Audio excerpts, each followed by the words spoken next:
ವಿಠಲಯ್ಯ ವಿಠಲಯ್ಯ ವಿಠಲಯ್ಯ ವಿಠಲಯ್ಯ ವಿಠಲಯ್ಯ ವಿಠಲಯ್ಯ ವಿಠಲಯ್ಯ ವಿಠಲಯ್ಯ. ಶ್ರೀ ಗುರುಭ್ಯೋ ನಮಃ. ಹರಿ ಓಂ.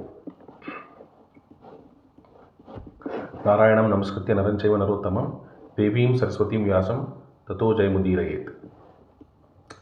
ಪ್ರಥಮೋ ಹನುಮನ್ನಾಮ ದ್ವಿತೀಯೋ ಭೀಮ ಏವ ಚ ಪೂರ್ಣಪ್ರಜ್ಞಸ್ತುತಿಯಸ್ತು ಭಗವತ್ಕಾರ್ಯ ಸಾಧಕಃ ಆಚಾರ್ಯ ಶ್ರೀಮದಾಚಾರ್ಯ ಸಂತು ಮೇ ಜನ್ಮಜನ್ಮನಿ ತಪೋ ವಿದ್ಯಾ ವಿರಕ್ತ್ಯಾದಿ ಸದ್ಗುಣೌಘಾಕರಃ ವಾದಿರಾಜಗುರುನ್ ವಂದೇ ಹಯಗ್ರೀವ ದಯಾಶ್ರಯಾನ್. ನಮೋಸ್ತು ತಾತ್ವಿಕ ದೇವಾಃ ವಿಷ್ಣುಭಕ್ತಿಪರಾಯಣಃ ಧರ್ಮಮಾರ್ಗೇ ಪ್ರೇರಯಂತು ಭವಂತಃ ಸರ್ವ ಏವ ಹಿ.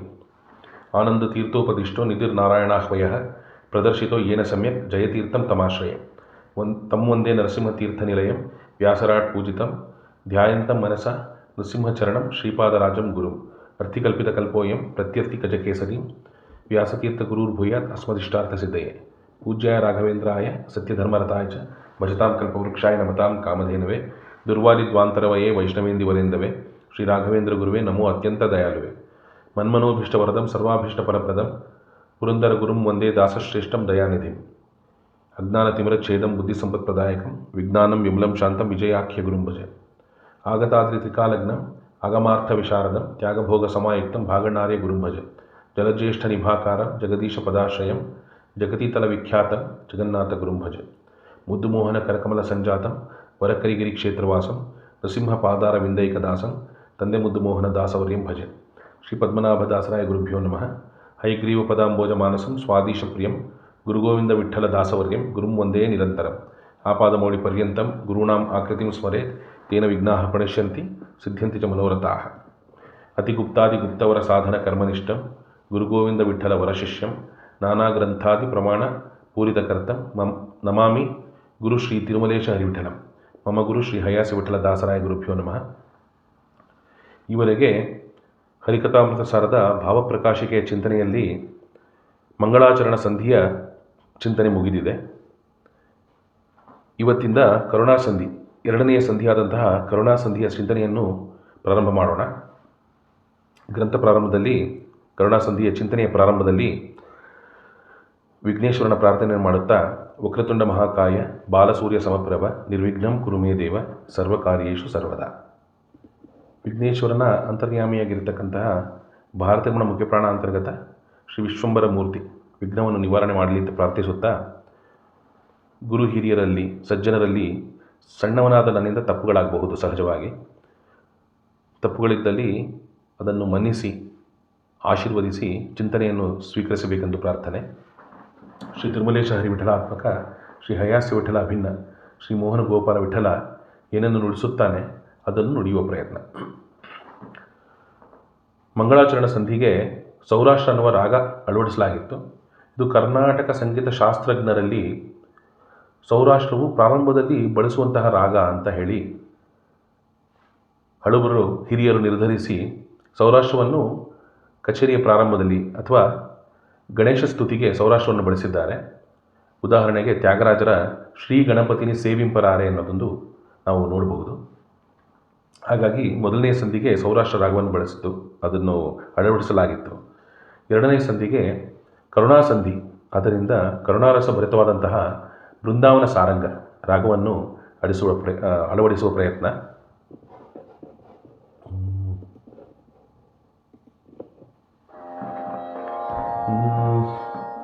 ಹರಿಕಥಾಮೃತ ಸಾರ ಗುರುಗಳ ಕರುಣದಿಂದಾಪನಿತು ಪೇಳುವೆ ಪರಮ ಭಗವದ್ಭಕ್ತರಿದನಾದರದಿ ಕೇಳುವುದು ಶ್ರವಣ ಮನಕಾನಂದವೀವುದು ಭವಜನಿತ ದುಃಖಗಳ ಕಳೆವುದು ವಿವಿಧ ಭೋಗಗಳಿಹ ಪರಂಗಳಲಿತ್ತು ಸಲಹುವುದು ಭುವನ ಪಾವನ ನೆನಿಪಲ ಕುಮೀಧವನ ಮಂಗಳ ಕಥೆಯ ಪರಮೋತ್ಸವದಿ ಕಿವಿಗೋಟಾಲಿಪುದು ಭೂಸುರರು ದಿನ ದಿನದಿ ಭೂಸುರರು ದಿನ ದಿನದಿ.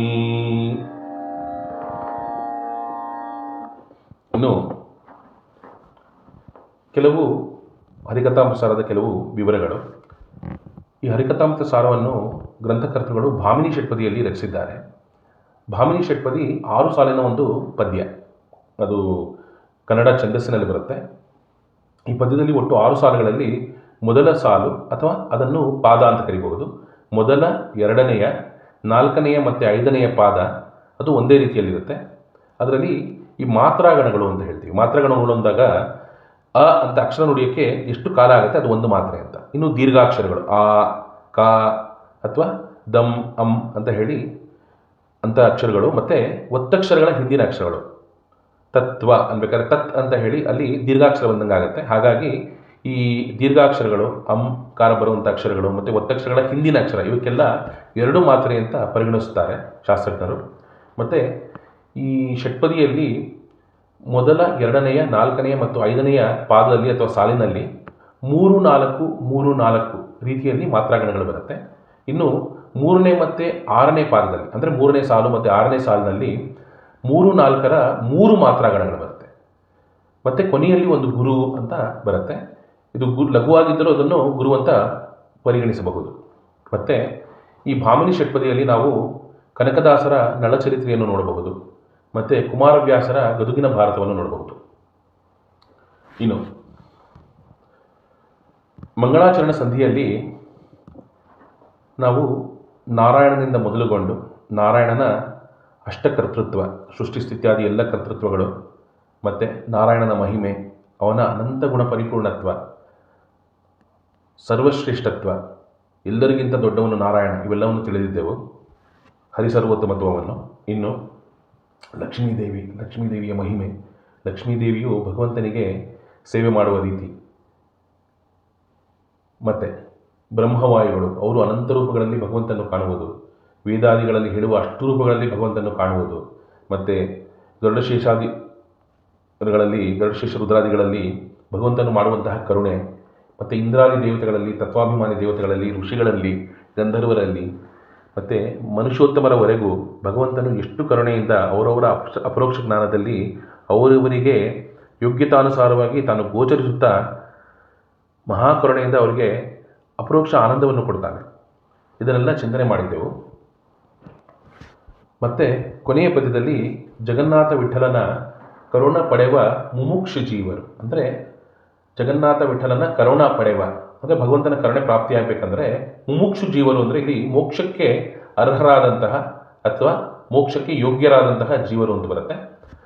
ಅಂತಹ ಮುಮುಕ್ಷು ಜೀವರು ಪರಮ ಭಾಗವತರನ್ನು ಕೊಂಡಾಡುವುದು ಪ್ರತಿದಿನವೂ ಅಂತ. ಅಂದರೆ ನಿತ್ಯದಲ್ಲಿ ಎಲ್ಲ ಭಾಗವತರು, ಲಕ್ಷ್ಮೀ ಬ್ರಹ್ಮಾದಿಗಳು, ರುದ್ರಾದಿಗಳು, ಇಂದ್ರಾದಿಗಳು ಮತ್ತು ಎಲ್ಲ ಯತಿವರೇಣ್ಯರುಗಳು, ಪದ್ಮನಾಭಾದಿ ಎಲ್ಲ ಯತಿವರೇಣ್ಯರುಗಳು, ಹರಿದಾಸರುಗಳು, ಪುರಂದರದಾಸರು, ವಿಜಯದಾಸರು, ಗೋಪಾಲದಾಸರು ಆದಿ ದಾಸರುಗಳು, ಮತ್ತು ಈ ಪ್ರಾಂತ್ಯಕ್ಕೆ ವಿಶೇಷವಾಗಿ ಅನುಗ್ರಹ ಮಾಡಿದಂತಹ ತಂದೆ ಮುದ್ದು ಮೋಹನ್ ದಾಸರು, ಮತ್ತು ಗ್ರಂಥಕರ್ತೃಗಳಾದಂತಹ ಈ ಭಾವಪ್ರಕಾಶಿಕೆ ಕರ್ತೃಗಳಾದಂತಹ ತಂದೆ ಮುದ್ದು ಮೋಹನ್ ದಾಸರ ಶಿಷ್ಯರು, ಮತ್ತು ಗುರುಗೋವಿಂದ ದಾಸರು, ಇವೆಲ್ಲ ಮಹನೀಯರನ್ನು ನಿತ್ಯದಲ್ಲಿ ಸ್ಮರಿಸಬೇಕು.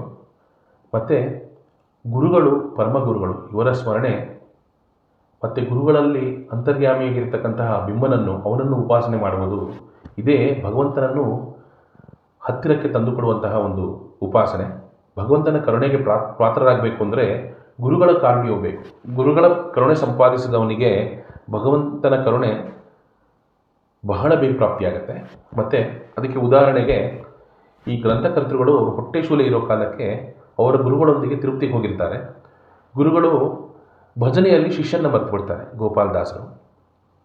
ಆಗ ಭಗವಂತ ಸಾಕ್ಷಾತ್ ತಿರುಪತಿ ವೆಂಕಟರಮಣ ಶ್ರೀನಿವಾಸ ಗೋಪಾಲದಾಸರ ರೂಪವನ್ನು ತೆಗೆದುಕೊಂಡು ತಾನು ಬಂದು ಅಲ್ಲಿ ವೈಕುಂಠದಲ್ಲಿ ನೈವೇದ್ಯವಾಗಿರ್ತಕ್ಕಂತಹ ತಿರುಪತಿಯಲ್ಲಿ ಸಾಕ್ಷಾತ್ ವೈಕುಂಠ ತಿರುಪತಿ ಅಲ್ಲಿ ಭಗವಂತನಿಗೆ ನೈವೇದ್ಯವಾದಂತಹ ತಾನು ತಿಂದು ಸವಿದಂತಹ ಭಕ್ಷ್ಯವನ್ನು ತಂದು ಜಗನ್ನಾಥದಾಸರಿಗೆ ಇಲ್ಲಿ ಗ್ರಂಥಕರ್ತೃಗಳಿಗೆ ತಿನ್ನಿಸ್ತಾನೆ ಭಗವಂತ.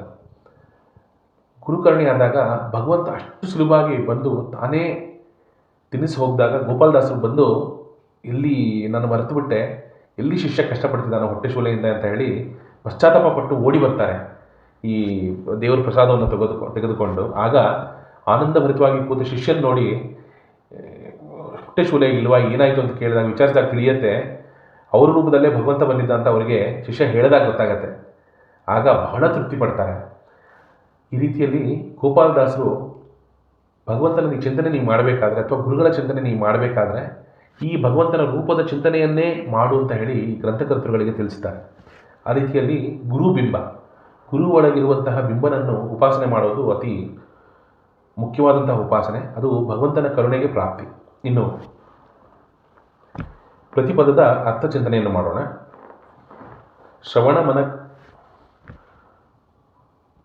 ಶ್ರವಣ ಮನಕಾನಂದವೀವುದು,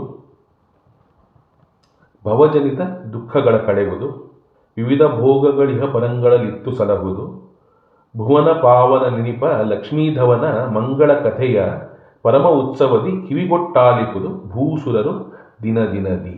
ಇಷ್ಟಿದೆ. ಶ್ರವಣ ಅಂದರೆ ಕೇಳಿಸಿಕೊಳ್ಳುವುದು. ಶ್ರವಣದಿಂದ ನವವಿಧ ಭಕ್ತಿ ಶುರುವಾಗುತ್ತೆ. ಮತ್ತು ಭಗವಂತನ ಕಥೆಯನ್ನು ಶ್ರವಣ ಮಾಡಿದಾಗ ಮನಕ್ಕೆ ಆನಂದವೀವುದು ಅಂತಾರೆ. ಅಂದರೆ ಮನಸ್ಸು ಉಲ್ಲಾಸಭರಿತವಾಗುತ್ತೆ, ನಿರಾಳವಾಗುತ್ತೆ, ಮನಸ್ಸು ಮುಖ ಅರಳುತ್ತೆ. ಆನಂದ ಭಾಷೆಗಳು ಸುರಿಸಿದಾಗ ಒಂದು ನಿರಾಳವಾದಂತಹ ಮನಸ್ಸು, ಒಂದು ಭಾರ, ಆ ಒಂದು ಮನಸ್ಸಿನಲ್ಲಿರುವಂಥ ಭಾರ ನಿರಾಳವಾಗಿಬಿಡುತ್ತೆ. ಹಾಗಾಗಿ ಮನಕ್ಕೆ ಆನಂದವೀವುದು. ಹರಿಯ ಕಥೆ ಮತ್ತು ಹರಿಭಕ್ತರ ಕಥೆಗಳನ್ನು ಕೇಳಿದಾಗ ಮಾತ್ರ ಈ ರೀತಿ ಅನುಭವ. ಮತ್ತು ಮನಕ್ಕೆ ಆನಂದವೀವುದು, ಭವಜನಿತ ದುಃಖಗಳ ಕಳೆಯುವುದು. ಭವಜನಿತ ದುಃಖಗಳು ಅಂದರೆ ಹುಟ್ಟು, ಸಾವು, ಜರಾವ್ಯಾಧಿ, ನೋವು ಮತ್ತು ಶರೀರಕ್ಕಾಗುವಂತಹ ಎಲ್ಲ ಬಾಧೆಗಳು. ಮತ್ತು ಒಂದು ಭೂಲೋಕದಲ್ಲಿ ಹುಟ್ಟು ಬಂದಾಗ ಸುಖ ಸಣ್ಣ ಪ್ರಮಾಣದಲ್ಲಿರುತ್ತೆ, ಆದರೆ ಬಹಳ ದುಃಖವನ್ನು ಮಿಶ್ರಣೆ ಮಾಡಿ ಸುಖ ಸಿಗುತ್ತೆ. ಹಾಗಾಗಿ ಈ ಭವಜನಿತ ದುಃಖಗಳು ಕಳೆಯುವುದು ಅಂದಾಗ ಈ ಭಗವಂತನ ಕರುಣಾಸಂಧಿ, ಈ ಹರಿಕಥಾಸಾರದ ಕರುಣಾಸಂಧಿಯನ್ನು ಚಿಂತನೆ ಮಾಡಿದಾಗ ಈ ಭವದಲ್ಲಿ ಬರುವಂತಹ ಎಲ್ಲ ದುಃಖಗಳನ್ನು ಕಳೆದು ಭವವನ್ನೇ ಕಳೆಯುತ್ತೆ. ಅಂದರೆ ಮೋಕ್ಷ ಪ್ರಾಪ್ತಿವರೆಗೂ ಇದು ಕರೆದುಕೊಂಡು ಹೋಗುತ್ತೆ ಅಂತ ಹೇಳ್ತಾ, ಭವಜನಿತ ದುಃಖಗಳ ಕಳೆಯುವುದು ಅಂದರೆ ಭವನಾಶನ, ಭವನೇ ನಾಶ ಆಗಿಬಿಟ್ಟು, ಅಂದರೆ ಸಂಸಾರದಲ್ಲಿ ಮುಳುಗಿ ದಿಕ್ಕಿಲ್ಲದೆ ಇದ್ದೀವಿ. ಈ ಕರುಣಾಸಂಧಿ ಓದಿದಾಗ, ಈ ಹರಿವಾಯು ಗುರುಗಳ ಕರುಣೆಯಾದಾಗ ಈ ಭವಸಾಗರವು ಸಣ್ಣ ಪ್ರಮಾಣದಾಗ್ಬಿಟ್ಟು ಸಾಗರವನ್ನು ದಾಟುವುದು ಬಹಳ ಸುಲಭವಾಗುತ್ತೆ. ಭವಜನಿತ ದುಃಖಗಳ ಕಳೆಯುವುದು ಮತ್ತು ಮೋಕ್ಷ ಸಾಧನೆ ಆಗುತ್ತೆ ಅಂತ ಹೇಳ್ತಿದ್ದಾರೆ. ಮತ್ತು ವಿವಿಧ ಭೋಗಗಳು ಇಹ ಪರಂಗಳಲ್ಲಿ ಇತ್ತು ಸಲಹುವುದು. ವಿವಿಧ ಭೋಗಗಳು ಇಹ ಪರಂಗಳಲ್ಲಿ ಇತ್ತು ಅಂತ ಒಂದು ಪದ ಪ್ರಯೋಗ. ವಿವಿಧ ಭೋಗಗಳು ಇಹ ಪರಂಗಳಲ್ಲಿ ಇತ್ತು ಸಲಹುವುದು ಅಂತ ಅಂದರೆ ಈ ಜೀವನ ನಡೆಸಲಿಕ್ಕೆ ಬೇಕಾದಂತಹ ದ್ರವ್ಯದಿಂದ ಹಿಡಿದು ಎಲ್ಲ ಭೋಗಗಳು, ಗೃಹಸ್ಥಾಶ್ರಮದಲ್ಲಿ ಇರುವಂತಹ ಎಲ್ಲವನ್ನು ಭಗವಂತ ಕೊಡ್ತಾನೆ. ಮತ್ತು ಇಲ್ಲಿ ನಾವೊಂದು ಸತ್ಕಾರ್ಯ ಮಾಡಬೇಕಂದ್ರೂ ಅದಕ್ಕೆ ದ್ರವ್ಯದಿಂದ ಹಿಡಿದು ಸಾಕಷ್ಟು ಬೇಕಾಗತ್ತೆ. ಈ ಎಲ್ಲವನ್ನು ಭಗವಂತ ಇಲ್ಲಿ ಒದಗಿಸ್ತಾನೆ. ಮತ್ತು ಪರಂಗಳಲ್ಲಿ, ಭೋಗಗಳು ಪರಂಗಳಲ್ಲಿ ಅಂದರೆ ಇದು ಮೋಕ್ಷ ಅನುಭವ, ಅಪರೋಕ್ಷ ಜ್ಞಾನ, ಅಪರೋಕ್ಷ ಸುಖ, ಇದನ್ನು ಕೊಟ್ಟು ವಿವಿಧ ಭೋಗಗಳಿಗೆ ಇಹ ಪರಂಗಳಲ್ಲಿ ಇತ್ತು ಸಲಹುವುದು ಅಂತ. ಅಂದರೆ ಈ ಕರುಣಾ ಸಂಧಿಯ ಚಿಂತನೆ ಮಾಡಿದಾಗ ಇದು ಇಹದಲ್ಲಿ ಮತ್ತು ಪರದಲ್ಲಿ ಎರಡೂ ಕಡೆ ಸಲಹುತ್ತೆ, ಅಂದರೆ ಕಾಯುತ್ತೆ, ರಕ್ಷಿಸುತ್ತೆ ಅಂತ. ಮತ್ತು ಮುಂದೆ ಭುವನ ಪಾವನ ನಿನಿಪ ಲಕ್ಷ್ಮೀಧವನ. ಭುವನ ಪಾವನ ಅಂದರೆ ಭಗವಂತನ ನಾಮಸ್ಮರಣೆಯಿಂದ ಪವಿತ್ರರಾಗ್ತೀವಿ ನಾವು. ಹಾಗಾಗಿ ಭುವನ ಪಾವನ ನಿನಿಪ ಲಕ್ಷ್ಮೀಧವನ ಅಂದರೆ ಲಕ್ಷ್ಮೀಪತಿ ಅಂತ ಅರ್ಥ ಬರುತ್ತೆ.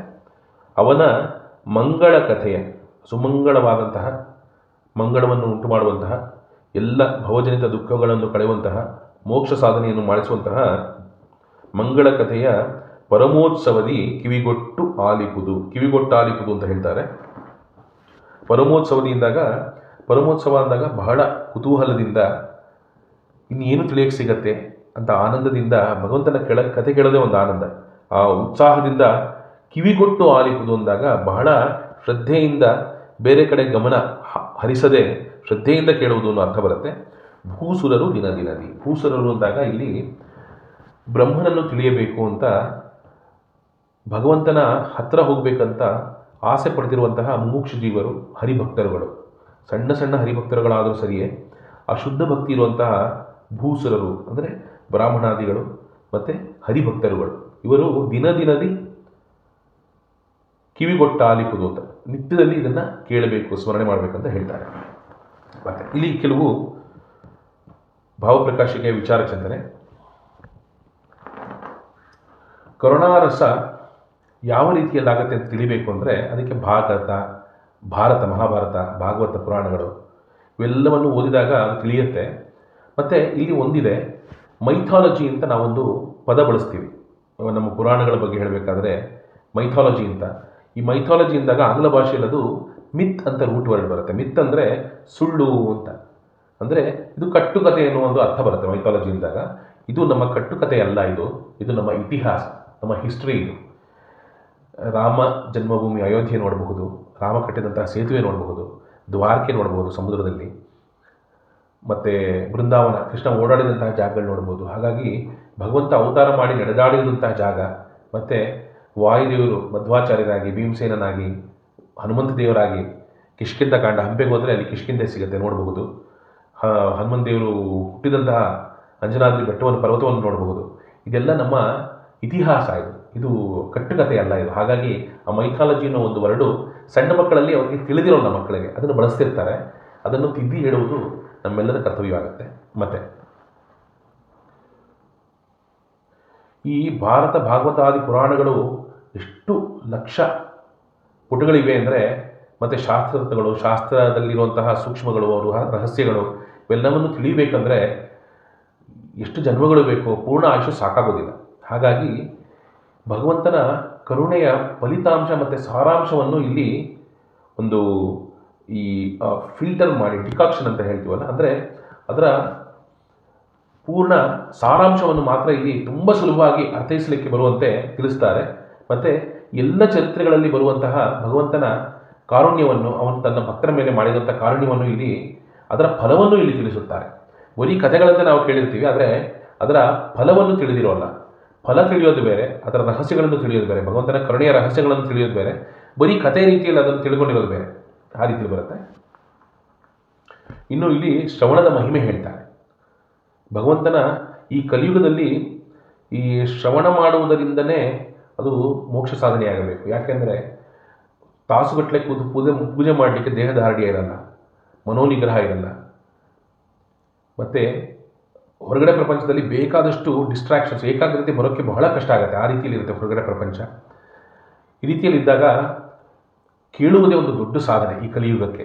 ಮತ್ತು ನಾಮಸ್ಮರಣೆ ಕೇಳಿದಾಗ ಭಗವಂತನ ನಾಮ ಮನಸ್ಸಿನಲ್ಲಿ ಓಡುತ್ತೆ, ಅದೇ ದೊಡ್ಡ ಸಾಧನೆ ಆಗುತ್ತೆ. ಮತ್ತು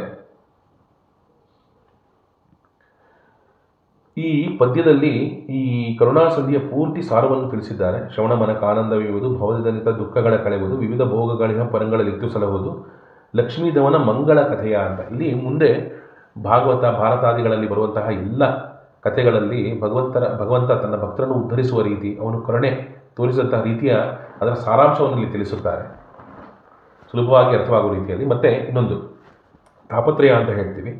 ಈ ಭವಜನಿತ ದುಃಖಗಳು ಕಳೆಯುವುದು ಅಂದಾಗ, ತಾಪತ್ರಯ ಅಂದಾಗ ಈ ದೇಹಕ್ಕೆ ಬರುವಂತಹ ತಾಪ, ಅದು ದೇಹದಲ್ಲಿ ನೋವು ಇರಬಹುದು, ವ್ಯಾಧಿ ಇರಬಹುದು, ಇದೆಲ್ಲ ಆಗುತ್ತೆ. ಇನ್ನು ಮನಸ್ಸಿಗೆ ಬರುವಂತಹ ತಾಪ, ಅದು ಡಿಪ್ರೆಷನ್ ಅಂತ ಏನು ಹೇಳ್ತಾರಲ್ಲ ಅದು. ಮತ್ತು ಈ ಪ್ರಕೃತಿಯಿಂದ ಆಗುವಂಥ ಚಳಿ, ಗಾಳಿ, ಮಳೆ ಇವುಗಳಿಂದ ಆಗುವಂತಹ ತಾಪ, ಇವೆಲ್ಲ ತಾಪತ್ರಯ. 3 ರೀತಿ ತಾಪಗಳು. ಇವೆಲ್ಲವಕ್ಕೂ ಭಗವಂತ ವ್ಯವಸ್ಥೆ ಮಾಡಿ ಇವೆಲ್ಲವನ್ನು ಕಳೆಯುತ್ತಾನೆ ಅಂತ ಹೇಳ್ತಾರೆ ಇಲ್ಲಿ. ಮತ್ತು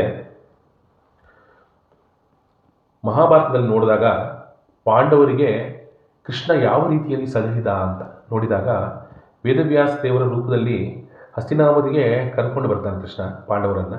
ಮತ್ತು ಕೃಷ್ಣ ರೂಪದಲ್ಲಿ ಅವನು ನನ್ನ ಪ್ರಾಣ ಪಾಂಡವರು ಅಂತ ಹೇಳಿ ಪಾಂಡವರ ಬೆನ್ನ ಹಿಂದೆ ಸದಾ ನಿಂತಿರ್ತಾನೆ ಕರುಣಾಮೂರ್ತಿ ಕೃಷ್ಣ.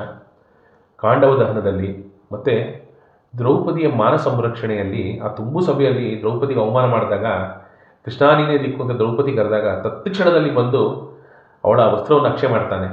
ಮತ್ತು ವನವಾಸದಲ್ಲಿ ಪಾಂಡವರು, ಕೌರವರು ರಾಜ್ಯದಲ್ಲಿ ಇದ್ದುಕೊಂಡು, ಪಟ್ಟಣದಲ್ಲಿ ಇದ್ದುಕೊಂಡು ಏನು ಸುಖ ಪಡ್ತಿದ್ರು, ಪಾಂಡವರು ವನವಾಸದಲ್ಲಿ ಅದಕ್ಕಿಂತ ಅಧಿಕಪಟ್ಟು ಸುಖಪಟ್ಟಿದ್ದಾರೆ.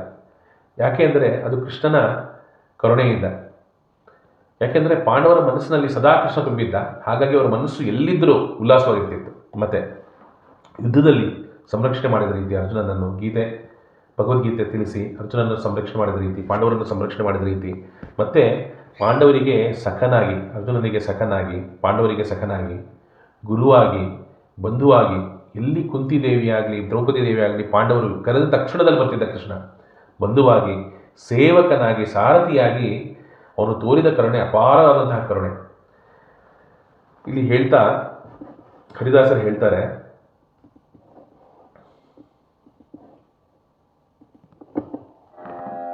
ಪುರಂದರದಾಸರು, ಹೂವ ತರುವರ ಮನೆಗೆ ಹುಲ್ಲ ತರುವ ಅವನ ಕುಮೀರಮಣ ಇವಗಿಲ್ಲ ಗರುವ. ಹೂವ ತರುವರ ಮನೆಗೆ ಹುಲ್ಲ ತರುವ ಅಂತ ಹೇಳಿ ಪಾಂಡವರ ಮನೆಯೊಳಗೆ ಕುದುರೆಗಳ ತಾ ತೊಳೆದು ಪುಂಡರೀಕಾಕ್ಷ ತಾ ಹುಲ್ಲು ತಂದು ಅಂತ ಹೇಳಿದ್ದಾರೆ. ಅಂದರೆ ಪಾಂಡವರ ಮನೆಯಲ್ಲಿ ಒಂದು ಎಂಜಲು ಎಲೆ ಬಾಚುವುದರಿಂದ ಹಿಡಿದು ಪಾಂಡವರ ಮನೆಯ ಕುದುರೆಯನ್ನು ತೊಳೆದು ಅಷ್ಟು ರೀತಿಯಲ್ಲಿ ದಾಸರಿಗೆ ದಾಸನಾಗಿ ಭಗವಂತನ ತನ್ನ ಭಕ್ತರಿಗೆ ಕರುಣೆ ತೋರಿಸ್ತಾನೆ. ಇದನ್ನು ತಿಳಿಯುವುದೇ ಒಂದು ಆನಂದ. ಇನ್ನು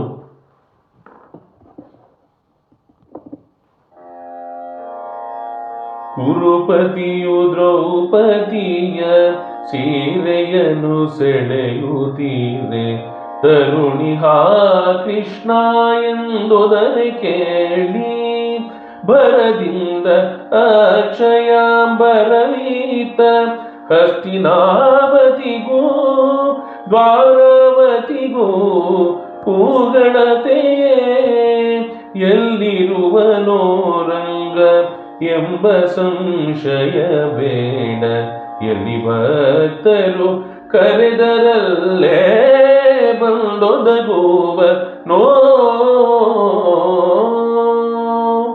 ಅಂತ. ಕುರುಪತಿಯು ದ್ರೌಪದಿಯ ಸೀರೆಯನ್ನು ಸೆಳೆಯುತ್ತಿರೆ, ತರುಣಿ ಹಾ ಕೃಷ್ಣ ಎಂದು ಕೂಗಿದಾಗ ಭರದಿಂದ ಅಕ್ಷಯಾಂಬರವಿತ್ತ ಹಸ್ತಿನಾವತಿಗೂ ದ್ವಾರಾವತಿಗೂ ಕೂಗಳತೆಯೇ ಅಂತ ಹೇಳ್ತಾರೆ. ಅಂದರೆ ಹಸ್ತಿನಾವತಿಯಲ್ಲಿ ದ್ರೌಪದಿ ಕೂಗಿದಾಗ ಎಲ್ಲೋ ಇತ್ತು ದ್ವಾರಕ್ಕೆ, ಅಲ್ಲಿಗೆ ತಕ್ಷಣದಲ್ಲಿ ಕೇಳಿಸ್ತು ಭಗವಂತ. ಅವನು ಸರ್ವತ್ರದಿ ವ್ಯಾಪ್ತನಾದಂತಹ ಅಂತ ಭಗವಂತನ ಕರುಣೆ ಅಪಾರವಾದಂತಹ ಕರುಣೆ. ಇನ್ನು ಮುಂದೆ ಭಾಗವತದಲ್ಲಿ ಬರುವಂತಹ ಚರಿತ್ರೆಗಳು, ಅದರಲ್ಲಿ ಬರುವಂತಹ ಧ್ರುವರಾಜರ ಚರಿತ್ರೆ. ಉದಾಹರಣೆಗೆ 5 ವರ್ಷದ ಮಗು ತಂದೆ ತೊಡೆಯ ಮೇಲಿದ್ದ ಮಗುವನ್ನು ತಳ್ಳಿಬಿಡ್ತಾನೆ. ಮಗುಗೆ ಅವಮಾನವಾಗುತ್ತೆ. ಹತ್ರ ಹೋಗಿ ತಾಯಿ ಹತ್ರ ಕೇಳುತ್ತೆ, ಈ ಅವಮಾನ ನನಗೆ ತುಂಬ ಬೇಜಾರಾಗಿದೆ, ಅಪ್ಪ ಕೂಡ ಪ್ರೀತಿಸ್ತಿಲ್ಲ, ನಾನು ಏನು ಮಾಡಬೇಕು ಅಂತ. ತಾಯಿಗೆ ತಕ್ಷಣದಲ್ಲಿ ತೋರಿದ್ದು ಭಗವಂತ ಒಲಿದ್ರೆ ಎಲ್ಲವೂ ಸಿಗುತ್ತೆ ಅಂತ ತಾಯಿ ಹೇಳ್ತಾಳೆ. ಭಗವಂತನ ಒಲಿಸ್ಕೊಳ್ಳೋದು ಹೇಗೆ ಅಂತ ಕೇಳಿದಾಗ ಕಾಡಿಗೆ ಹೋಗಿ ತಪಸ್ಸು ಮಾಡಬೇಕಂತ ಸಹಜವಾಗಿ ಹೇಳ್ತಾಳೆ. ಈ ಮಗು ನೋಡಿದ್ರೆ ಬಹಳ ದೃಢವಾಗಿ ಅದನ್ನು ನಿರ್ಧಾರ ಮಾಡಿ ಕಾಡಿಗೆ ಹೊರಟುಬಿಡ್ತಾನೆ ಧ್ರುವ. ದಾರಿಲಿ ಹೋಗಬೇಕಾದ್ರೆ ಭಗವಂತ ಗುರುಗಳಾಗಿ ನಾರದರನ್ನ ಕಳಿಸ್ತಾನೆ.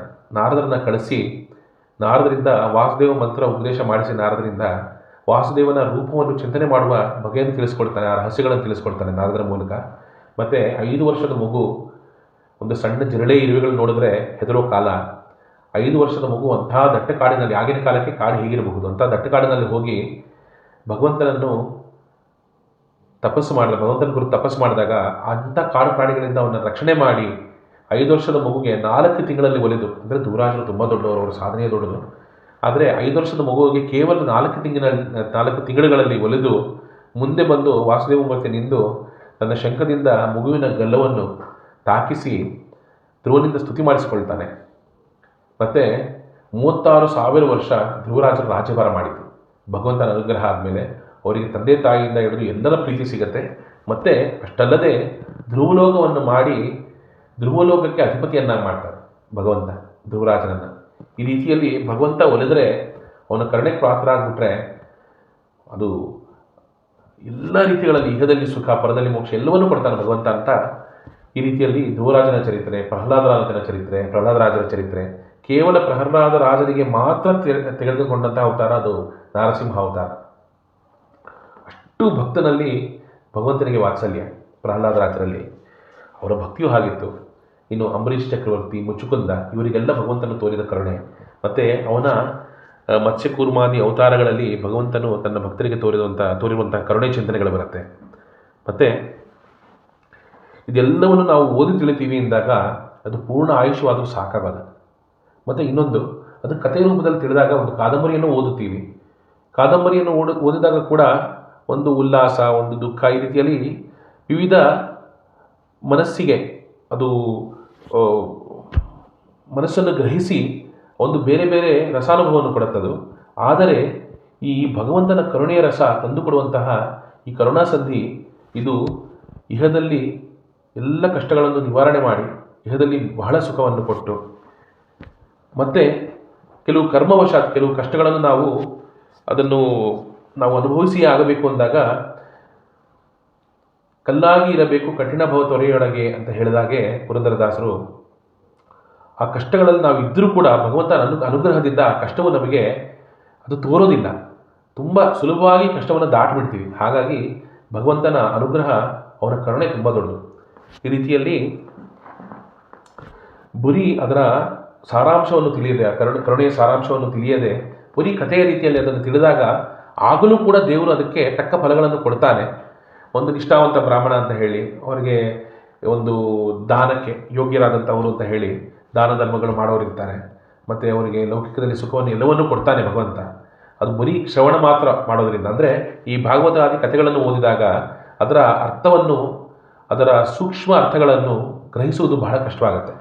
ಅದರ ಈ ಫಲಶ್ರುತಿಗಳನ್ನು ಹೇಳಿದಾಗ ಕೂಡ ಎಷ್ಟು ಜನಕ್ಕೆ ಮನಸ್ಸಿಗೆ ಹೋಗಲ್ಲ. ಹಾಗಾಗಿ ಆ ಎಲ್ಲ ಫಲಶ್ರುತಿಗಳ ಎಲ್ಲ ಸಾರವನ್ನು ಎಲ್ಲ ಭಾಗವತ, ಭಾರತ ಇತ್ಯಾದಿ ಎಲ್ಲ ಪುರಾಣಗಳಲ್ಲಿ ಭಗವಂತ ತೋರಿದಂತಹ ಮಹಾಕರುಣೆಯನ್ನು ಈ ಕರುಣಾಸಂಧಿಯಲ್ಲಿ ನಮಗೆ ಒಂದು ಕಲ್ಲು ಸಕ್ಕರೆಯಂತೆ, ಒಂದು ಬೆಲ್ಲದ ಸಿಹಿಯಂತೆ ನಮಗೆ ತಿಳಿಸುತ್ತಾರೆ ಈ ಗ್ರಂಥಕರ್ತೃಗಳು. ಹಾಗಾಗಿ ಅದರ ಸಾರಾಂಶವನ್ನು ತಿಳಿದು ಭಗವಂತನ ಕರುಣೆಯ ವೈಶಿಷ್ಟ್ಯವನ್ನು, ಅದರ ಮಹಾತ್ಮೆಯನ್ನು ತಿಳಿದು